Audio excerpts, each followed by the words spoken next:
트럼프 대통령은 한덕수 대행과의 통화에서 방위비 문제도 논의했다고 밝혔습니다. 그러니까 방위비 재협상 요구 가능성을 시사한 겁니다. 상호 관세가 오늘 오후 1시부터 발효되는 가운데 우리 통상교섭본부장이 협상을 위해 미국을 찾았습니다. 워싱턴 연결합니다. 권주기 특파원. 트럼프 대통령이 한국과의 관세 협상에 방위비 문제를 엮을 수 있다는 뜻을 밝혔다고요? 네, 트럼프 대통령은 한덕수 대행과 통화한 뒤 자신의 SNS에 올린 글에서 한국과의 협상을 원스톱 쇼핑이라고 표현했습니다. 관세와 함께 다른 여러 문제도 한꺼번에 협상하겠다는 겁니다.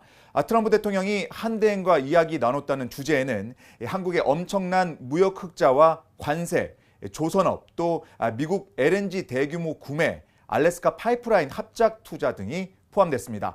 또 한국에 제공하는 미국의 대규모 군사 보호에 대한 지불 문제에 대해서도 이야기했다며 한미 모두에게 훌륭한 거래를 할 가능성이 있다고 말했습니다.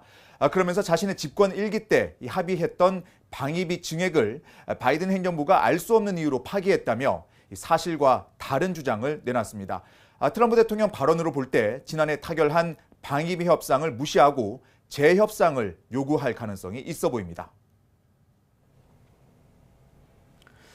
상호 관세 이제 불과 몇 시간 뒤면은 발효됩니다. 한미 사이의 협상 지금 상황이 어떻습니까?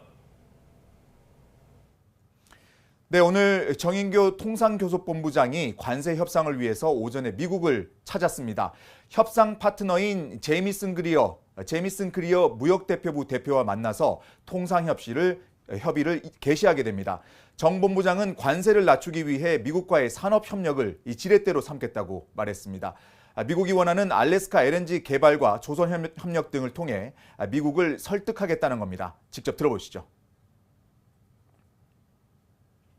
알래스카 LNG 건도 중요한 부분이고 또 이미 양국 간 협의가 진행되고 있는 조선도 미척이 가장 관심을 갖는 영역 중에 하나이기 때문에 충분히 협상 테이블에 올려놓고 협의를 해나가게 될 겁니다. 정인교 통상교섭본부장의 협상 파트너인 제이미슨 그리어 미국 무역대표부 대표는 같은 시간 상원 재무위원회 청문회에 출석했습니다. 그리어 대표는 상호 관세의 목표는 무역 적자를 줄이기 위한 것이라는 점을 분명히 했습니다. 그러면서 협상 상대국이 미국 적자를 줄일 대안을 제시해야 한다고 말했습니다. I don't want to prejudge the negotiations, but if they're able to provide an alternative plan that can further these objectives, I think we're open to that. 네, 협상은 시작이 됐지만 상호 관세는 일단 예정대로 발효되는 거죠? 그렇습니다. 지금 워싱턴 시간은 이 오후 5시가 조금 넘었는데 7시간 뒤 자정부터 관세가 발효됩니다. 협상팀이 도착한 한국도 예외가 아닙니다. 지난 5일부터 발효된 10% 보편 관세에 15%가 더해져 25% 관세가 붙게 됩니다. 보복 관세를 이유로 추가 관세를 매긴 중국의 경우 총 104% 관세가 발효된다며 미국에 대한 보복은 실수가 될 거라고 백악관은 경고했습니다. 또 트럼프 대통령이 한국, 일본 등 동맹국과 우선 협상할 것을 지시했다며 본격적인 협상 국면에 돌입했음을 알렸습니다. 들어보시죠. The president has detailed his calls with the leaders of Japan and South Korea. We are going to prioritize our allies and our partners around the world first when it comes to these negotiations, and the trade team will be divvying them up again to make tailor-made trade deals around the world. 현재 60여 개 나라가 줄줄이 협상을 기다리는 가운데 협상 타결이 얼마나 걸릴지는 알 수 없습니다.